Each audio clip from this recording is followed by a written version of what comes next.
Hello friends, ओसो coding के channel पर आपका हार्दिक स्वागत है। Python for absolute beginner series में दोस्तों आज हम बात कर रहे हैं पाइथन प्रैक्टिकल्स की। हम डिस्कस करेंगे लास्ट 2-3 जो हमने लेक्चर डिस्कस किए थे, वहाँ पर हमने वेरिएबल्स, डेटा टाइप्स और अरिथमेटिक ऑपरेटर्स के कॉन्सेप्ट को समझा था। आज हम प्रैक्टिकली भी इन कॉन्सेप्ट को एक बार रिकॉल करेंगे सो दैट आपका कॉन्फिडेंस बूस्ट हो और आप प्रैक्टिकली भी लैंग्वेज को थोड़ा समझने की शुरुआत करें। दोस्तों देखते हैं हम लोग आईडीएलई को लेके मैं आपको सारा बता चुका हूँ कॉन्सेप्ट कि पाइथन आईडीएलई शेल का हम लोग यूज़ करते हैं और अभी चूँकि हमारी शुरुआत है तो हम लोग इंटरेक्टिव मोड में भी ये सारे कॉन्सेप्ट चेक कर सकते हैं। तो दोस्तों एक एक कॉन्सेप्ट हम डिस्कस करना शुरू करते हैं। वेरिएबल टर्म को लेके मैंने एक स्पेसिफिक बात आपसे बोली थी कि पाइथन में जब कभी वेरिएबल क्रिएट होंगे so they will be the reference variable. ये सबसे बड़ी बात है। मतलब पाइथन में जब भी आप डेटा देते हो, इंटीजर, फ्लोट, कैरेक्टर, सबसे बड़ी बात क्या है कि ये अपडेटेबल नहीं है, वैल्यू अपडेट नहीं होगी। मतलब ये होगा कि अगर कहीं पर मेमोरी एरिया रिजर्व हुआ है किसी कांस्टेंट वैल्यू के करस्पॉन्डिंग, तो आपको समझ में आना चाहिए कि जो सी में या C++ में, जावा में या कोई और लैंग्वेजेस में अगर आपने काम किया, एक्सपीरियंस किया है, तो हम ये समझते थे कि कोई वेरिएबल अगर डिक्लेयर होगा, सपोज जैसे मैं यहाँ लिख दूँ ए को मैंने कोई वैल्यू असाइन किया 22 और एंटर। अब ए प्रिंट करूँगा, you will C 22 value. Her language में क्या होता था कि इसके लिए 2 बाइट 4 बाइट की पहले मेमोरी रिजर्व होती थी, हम टाइप डिक्लेयर करते थे। पाइथन में कोई रिक्वायरमेंट नहीं है। लेकिन पाइथन वेरिएबल का थॉट क्या है ये थोड़ा मैं आपको ब्रीफ करना चाहता हूँ यहाँ पर। तो हम लोग वेरिएबल और डेटा टाइप साथ में लेके चलेंगे। पाइथन में जैसे ही हम वैल्यू असाइन करते हैं 22, तुरंत उसका डेटा टाइप, चूँकि 22 एक इंटीजर वैल्यू है, तो फिर पाइथन इसके लिए इंटीजर वैल्यू के लिए मेमोरी एरिया रिजर्व करती है और उसका रेफरेंस वो किसको असाइन करती है, ए को। मतलब A22 का अगर मैं एड्रेस यहाँ पर प्रिंट करूँ तो हम इसके लिए कमांड यूज़ करते हैं दोस्तों आईडी, और आईडी के ब्रैकेट में मैंने लिख दिया ए। ये कॉन्सेप्ट आपको बताएगा कि एक्चुअल वेरिएबल कैसे क्रिएट हो रहे हैं। तो जैसे ही मैंने दोस्तों आईडी प्रिंट करा, then it will print the address of a. अब ये ए का एड्रेस नहीं, बेसिकली एड्रेस ऑफ 22 है। ये डिफरेंस है। बाकी लैंग्वेज ए के लिए मेमोरी एरिया अलोकेट करती है और वहाँ में 22 के बाद अगर मैं ए को कोई वैल्यू दे दूँ, सपोज 33। अब नॉर्मल प्रैक्टिस क्या हमारी अभी तक की, हम ये समझ रहे हैं कि वो ए एक मेमोरी लोकेशन है जहाँ पहले 22 स्टोर हुआ था और अब मैंने उस लोकेशन पर 33 स्टोर कर दिया। यही यहाँ पर डिफरेंस है दोस्तों। डिफरेंस क्या है, जब मैं या तो मैं लिखता ए असाइंस A+5 तो भी एड्रेस चेंज कर देगा। क्यों? क्योंकि एक नई वैल्यू क्रिएट होगी और पाइथन उस नई वैल्यू के लिए मेमोरी एरिया अलोकेट कर देगा। तो देखो दोस्तों, यहाँ पर जब मैंने A33 लिखा, प्रिंट करा तो कोई इशू नहीं, 33 प्रिंट हो गया। Now I print ID A again. अब आप इसका डिफरेंस देखिए, क्या डिफरेंस है। बड़ा इंपॉर्टेंट कॉन्सेप्ट है। पाइथन में जब ए क्रिएट होगा तो it will be a reference. Reference किसका है, तो वो 22 जो वैल्यू असाइन होती उस मेमोरी एड्रेस को रेफरेंस किसने किया, ए ने। अब क्या हुआ, ए वहाँ से हट गया। अब ए को मैं करंट अगर नोटिस कर रहा हूँ तो ये तो एड्रेस मॉडिफाई हो गया, क्योंकि ये अब 22 का एड्रेस नहीं है, ये 33 का एड्रेस है। अच्छा, फिर 22 आपके हिसाब से ए का एड्रेस नहीं था, वो 22 का एड्रेस था। इस बात को प्रूव कर सकते हो आप। कैसे प्रूव करेंगे अपन, मैं बी ले लेता हूँ और बी को मैं देता हूँ 22। इस बात को समझना दोस्तों, पहले मैंने ए को 22 दिया था, तो फिर आप ए का एड्रेस नोटिस करो, 877768, लास्ट की 6 डिजिट की बात मैं कर रहा हूँ अभी। और नीचे देखा हमने 878120, उसी ए का एड्रेस अपडेट हो गया था, क्योंकि वो एड्रेस ए का नहीं था, वो एड्रेस 22 का था और 33 का था। अब देखो आप, मैंने बी को 22 दिया, क्लियर।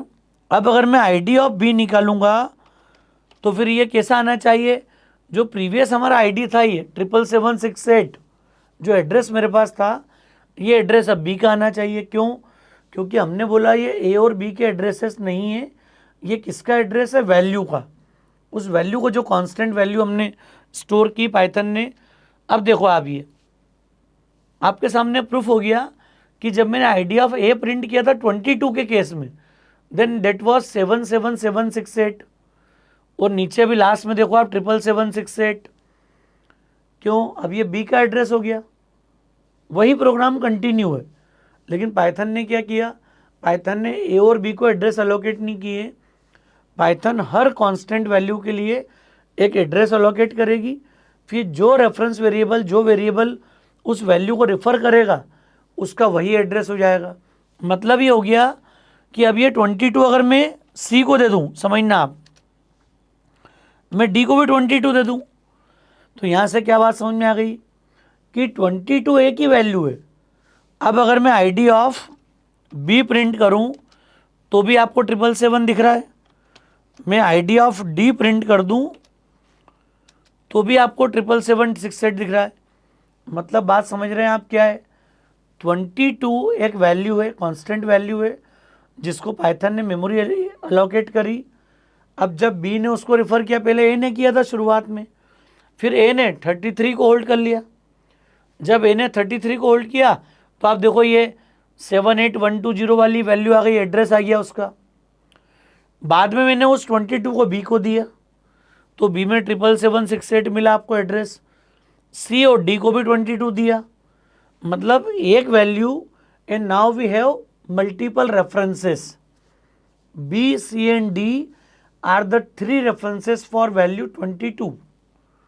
समझ में आ रहा है दोस्तों? और एक इसको रेफर कर रहा है 33 को। समझ में आ गया? कॉन्सेप्ट आपको क्लियर हुआ होगा यहाँ पर कि वेरिएबल का फंडामेंटल क्या पाइथन में। यही सेम अगर स्ट्रिंग होती है मेरे पास str, उसके पहले मैं फ्लोट वैल्यू दिखा दूं आपको। मैं एक वैल्यू हमने ले ली यहाँ पर k असाइंस 23.55, ये ले लिया दोस्तों अपन ने। Now you can print ID of k, एक नया एड्रेस आ गया 84592। अब मैंने क्या किया, इस k को अपडेट कर दिया, इसको दे दिया मैंने 88.75। Now I print ID of k, क्या दिखा आपको? Now we received one new address. मतलब फ्लोट को लेके भी यही कॉन्सेप्ट है, मेमोरी अपडेट नहीं हो रही, वैल्यू अपडेटेबल नहीं है। हम जो म्यूटेबल इम्यूटेबल की जो बात करते हैं यहाँ पर आपको समझ में आ रहा होगा, नॉर्मल इंटीजर भी अपडेटेबल नहीं है। क्यों नहीं है? क्योंकि वो उस लोकेशन को अपडेट नहीं कर पा रहा है। जैसी नई वैल्यू आएगी it will allocate new memory और उसको रेफरेंस को यूज़ करेगा। हालांकि अभी आपको लग रहा होगा कि ये इतना इलॉजिकल कॉन्सेप्ट कैसे, एक्चुअल में आगे जब पाइथन ग्रुप डेटा टाइप पे काम करेगी, लिस्ट पे, ट्यूपल पे, डिक्शनरी पे, तो ये कॉन्सेप्ट बड़ा रोल प्ले करेगा।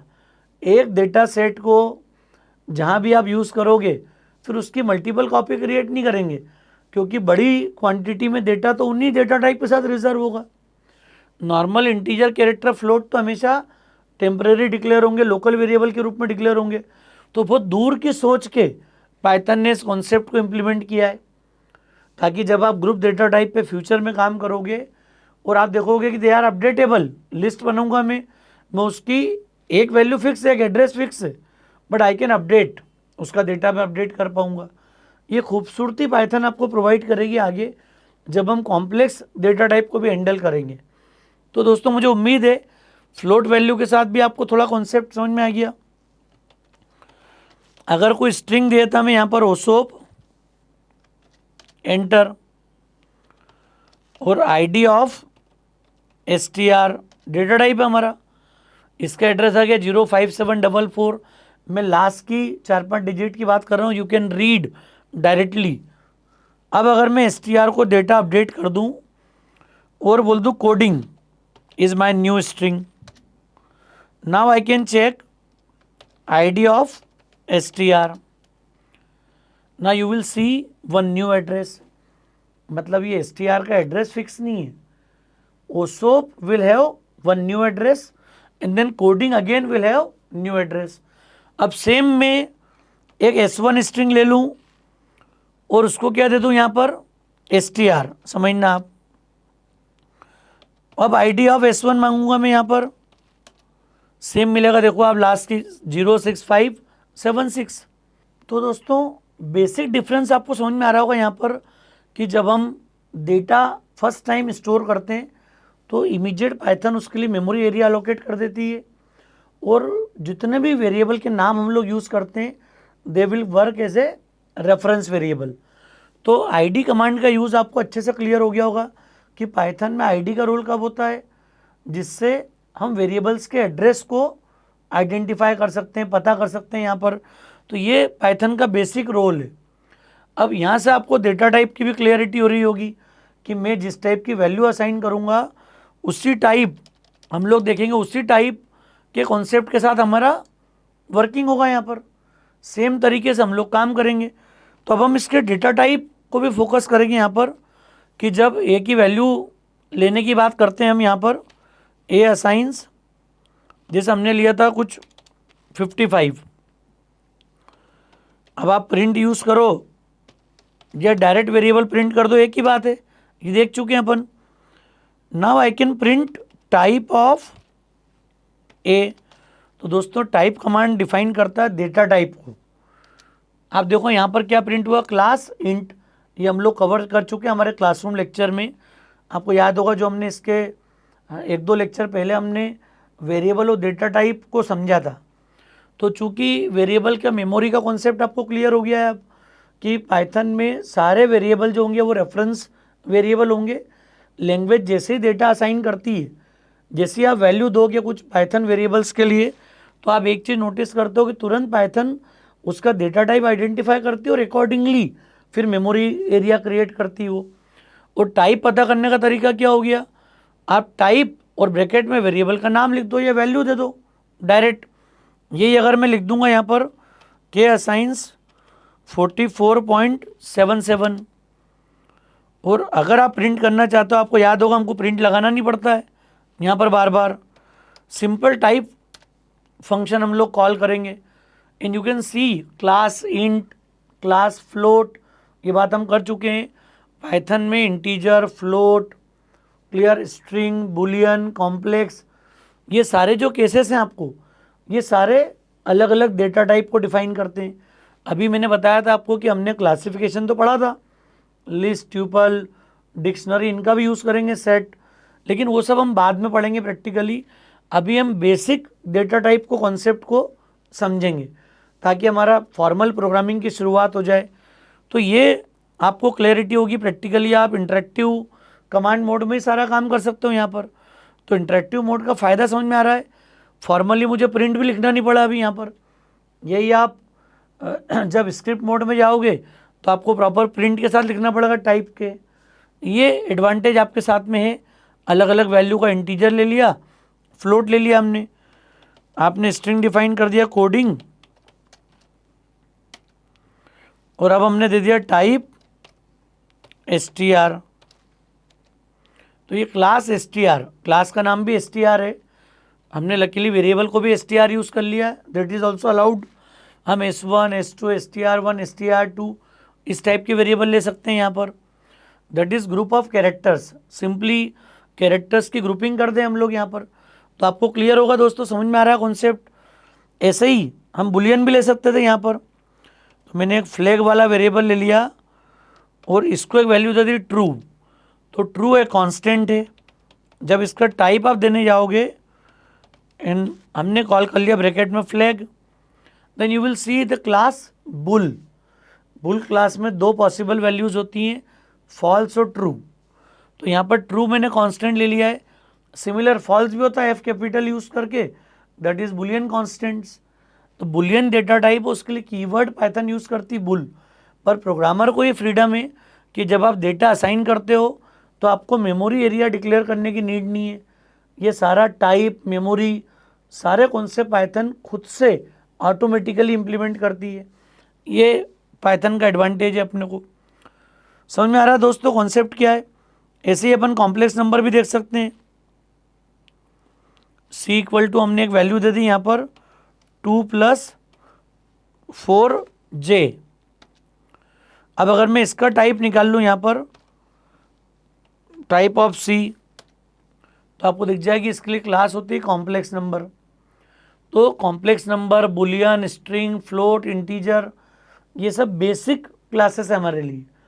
जब आप प्रोग्रामिंग की शुरुआत करोगे तो न्यूमेरिक में इंटीजर, फ्लोट और कॉम्प्लेक्स, ये 3 कैटेगरी हमारी न्यूमेरिक की है। आपको बुलियन एक सेपरेट कैटेगरी मिल जाएगी for defining 2 status values, true और फॉल्स। इंटरनली इसकी वैल्यू होती है 1 और 0, जो हमने अगर C या C++ पढ़ी होगी तो आपको एक्सपीरियंस होगा इस कॉन्सेप्ट का। और नेक्स्ट होता है स्ट्रिंग, जिसको str यूज़ करते हैं। अगर सिंगल कैरेक्टर भी लेंगे हम तो भी उसी कॉन्सेप्ट से इम्प्लीमेंट होगा। तो ये बेसिक डेटा टाइप का रोल है, जो मैंने आपको वेरिएबल का भी रोल डिफाइन करा, प्लस डेटा टाइप को भी हम लोग डिफाइन कर सकते हैं। अब हम बात करते हैं अरिथमेटिक ऑपरेटर्स की। तो दोस्तों बेसिक ऑपरेटर तो सिमिलर हैं, हम सीधे वैल्यू दे सकते हैं 20 through plus 44। Now I can print the value C। तो ये प्लस अरिथमेटिक ऑपरेटर है, प्लस माइनस मल्टीप्लाई में कोई डिफरेंस नहीं है। Now C will have the difference 55 minus 11। Now we can print C। तो प्लस माइनस बिल्कुल इजीली वर्क कर रहा है सिंपली। यहाँ पर क्या होगा आप नोटिस करोगे, अभी नेक्स्ट वैल्यू ले लेते हैं हम, मल्टीप्लाई दे देते हैं D इक्वल टू 12 और मल्टीप्लाई कर दिया हमने यहाँ पर 3 या 2। Now print D, you will सी 24। तो ये बेसिक अरिथमेटिक ऑपरेटर है। नई बात क्या है, डिवीज़न के लिए नई बात है। डिवीज़न मतलब हमने दिया 15 divide by 6। Now we will print D। ये नया डेवलपमेंट था जो मैंने आपके साथ शेयर किया था। बाकी सब अरिथमेटिक ऑपरेटर बहुत सिंपल है, कोई बहुत कॉम्प्लेक्स कॉन्सेप्ट नहीं है इसके साथ में। क्लियर दोस्तों, समझ में आ रहा है आपको क्या कर रहे हैं अपन यहाँ पर? 2.5 हमने लिया तो ये एक पॉइंट वाली फ्रैक्शनल वैल्यू हमको रिटर्न हुई है, जबकि C में, C++ में, जावा में ये जो ऑपरेटर है, जब न्यूमरेटर डिनोमिनेटर इंटीजर देते हैं हम तो ये इंटीग्रल वैल्यू रिटर्न करता है अपने को। तो वहाँ पर डेटा टाइप का ज़्यादा रोल था, यहाँ पर ऑपरेटर बेस्ड है। अगर आप फ्लोर ऑपरेशन चाहते हो यहीं पर तो 15//6। अब इन दोनों ऑपरेटर का डिफरेंस देखिए आप, नॉर्मल डिवीजन स्लैश है, 2 बार आप स्लैश लगा दोगे you will sea floor division and that would return you the integer part only. तो जब मुझे एक्चुअल फ्रैक्शनल वैल्यू की रिक्वायरमेंट होगी, नॉर्मल डिवीज़न ऑपरेटर में कॉल करूँगा यहाँ पर। और जब आप चाहते हो कि बेसिक सिर्फ इंटीग्रल वैल्यू मुझे रिटर्न करना है, रिमाइंडर मॉड्यूलस वाला कॉन्सेप्ट साथ में क्लब करना है, तो इसके साथ मॉड्यूलस भी लग जाएगा यहाँ पर। रिमाइंडर इक्वल टू हमने दे दिया 15 mod 6 enter, you can print R। तो ये जो लास्ट के देखोगे 2 ऑपरेशन आप दोस्तों, ये नॉर्मल केसेस में कंबाइन यूज़ होते हैं। आपको ऊपर तो कंप्लीट डिवीज़न मिल गया था, यहाँ देखो आप नोटिस करो 15/6, लेकिन जब फ्लोर डिवीज़न कॉल किया और रिमाइंडर कॉल किया तो हमें आंसर मिला यहाँ पे 2 और 3। ये बताता है कि जब मुझे प्रोग्रामिंग में इस तरह की सिचुएशन की नीड होगी जहाँ डिवीज़न भी मैं कंप्लीट नहीं चाहता हूँ, उसका इंटीजर पार्ट चाहता हूँ सिर्फ 2, और फ्रैक्शनल पार्ट की बजाय मैं चाहता हूँ रिमाइंडर पार्ट, जो रिमाइंडर रिटर्न हो रहा है आफ्टर डिवीज़न। तो ये 2 ऑपरेशन आपको मिलेंगे, फ्लोर डिवीज़न और मॉड्यूलस। ये बहुत इंपॉर्टेंट है, आगे कई इंपॉर्टेंट प्रोग्रामिंग सिचुएशन में इनका हम यूज़ करेंगे।